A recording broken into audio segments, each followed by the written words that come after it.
Para Dom Helder, a Igreja dos Pobres não era um título retórico, uma frase de efeito. A Igreja dos Pobres era uma ideia viva que ele colocava em prática cotidianamente. Não se cobria de ornamentos, não tinha um carro para ele mesmo, dispensava as pompas designadas aos bispos, trocava o Palácio dos Manguinhos pela singela Igrejinha das Fronteiras, um nome significativo para a moradia do homem que aboliu as fronteiras entre o seu povo e a sua igreja. Dom, como era carinhosamente chamado pelos fiéis, parecia tirar suas energias de um outro plano, alimentando-se de outro tipo de matéria, vivendo o milagre discreto e diário de ter mais para dar de si, quanto mais se doasse, se gastasse em situações tensas, defendendo os direitos e a dignidade dos filhos de Deus. Dom Helder se recusou a estabelecer qualquer contato que significasse apoio aos militares. E Dom Helder, esse conflito foi num crescendo, a tal ponto que Dom Helder foi impedido pelos militares de falar. Os jornais, os canais de televisão foram proibidos de mencionar o nome de Dom Helder. Foi, desde o começo do chamado golpe militar e da Revolução, um dos poucos bispos do Brasil que percebeu imediatamente o que se tratava e não aderiu, não deu apoio, como aconteceu com a maioria do episcopado brasileiro, que só veio perceber a partir de 1968, quando aconteceu o AI-5. Se Dom Helder pregava uma igreja solidária com os pobres na defesa dos direitos humanos, só o conseguia graças à presença de outro nome importante, de um homem que efetivamente administrava e implementava as ações da Arquidiocese de Olinda e Recife. Um colaborador leal, sem ser subserviente. Um parceiro intelectual, firme, sincero, mas suficientemente flexível para evitar sectarismos. Um religioso humilde que se dedicou ao trabalho semi-obscuro de apoio, suprindo carências e concedendo a proteção necessária nos momentos devidos.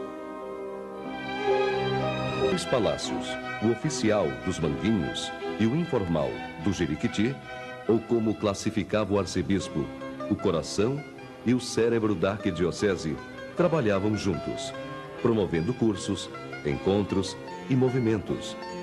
Logo que chegou, em 64, Dom Helder fundou o Banco da Providência em Recife, uma experiência similar ao que ele havia realizado anteriormente como bispo no Rio.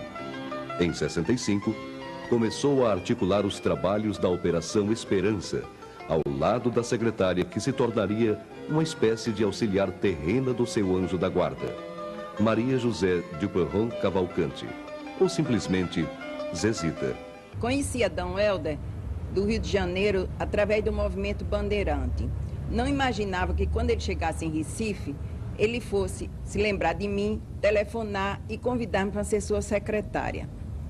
Relutei, apresentei algumas objeções, mas ele insistiu e pediu que refletisse diante de Deus. Com a ajuda do Dom Távora e Padre Bragança, resolvi aceitar. Observei que Dom Helder era um bispo diferente dos demais. Era muito simples, muito amável, muito firme, e sua proposta de trabalho, frente ao seu discurso de posse, era uma resposta às ansiedades dos jovens. Ele partiu para o Concílio Vaticano II, para a segunda sessão, e eu fiquei na experiência de 3 meses. E fiquei até hoje. Depois, Dom Helder aumentou seu volume de trabalho, criou o movimento Operação Esperança e deixou o trabalho comigo como secretária executiva. O trabalho da Operação Esperança, repara o nome como é bonito, né? Operação Esperança. Se ela não está sendo bem esperança, tem que ser. Ela não pode deixar de ser esperança para o povo que está sofrendo, né? Esperança para essas crianças. A gente não quer que essas crianças encontrem um mundo tão injusto como vocês encontraram. Que o primeiro trabalho que a Operação Esperança fez foi na cidade. quando havia uma calamidade, uma cheia, muita gente ficava sem casa, a gente em cada lugar nomeava uma comissão. A comissão era assim: 3 pessoas representando o povo do lugar. Uma secretária que era professora. E o padre e o pastor evangélico. Porque a gente queria sempre unir todas as forças. A Operação Esperança não queria pegar em dinheiro, né? Então, o povo, aquela comissão, se articulava com o povo mesmo do lugar e via casas que tinham sido completamente derrubadas, casas para as quais faltava madeira, tudo que faltava.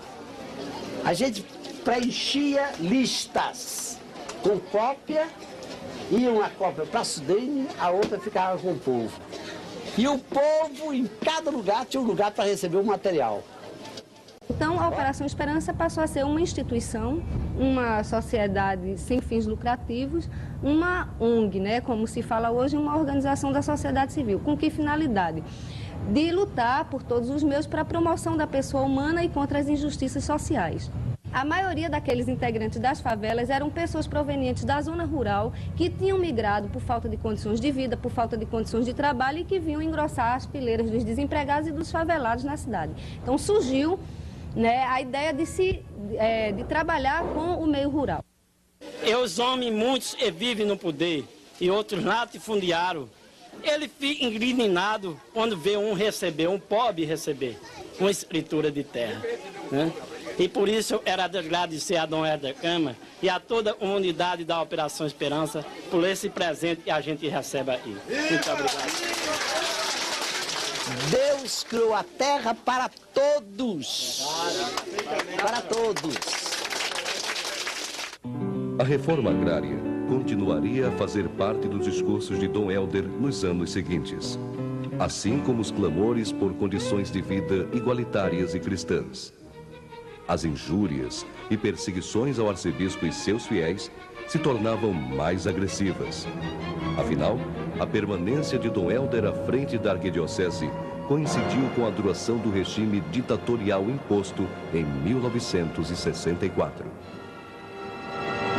Essa igreja, esses padres e agentes pastorais, juntamente com aquele que nos liderava, no caso Dom Helder, estivemos todos sob suspeita, permanentemente sob suspeita, permanentemente vigiados, seguidos e alguns de nós perseguidos.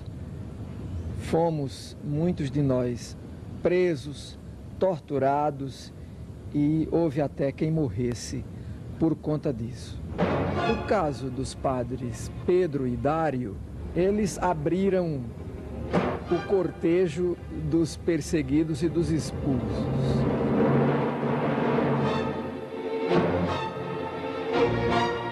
Mas o golpe mais cruel, incomparavelmente mais doloroso, estava para acontecer, poucos meses depois, no dia 26 de maio de 1969. O assassinato, o martírio do padre Antônio Henrique Pereira Neto foi talvez o momento culminante de todo esse tempo de perseguição que nós passamos durante a ditadura militar. O atentado a Padre Henrique, a morte do Padre Henrique, foi uma espécie de amedrontamento para aquietar um pouco Dom Helder, como se fosse para amedrontar, porque todos percebiam que o alvo era Dom Helder.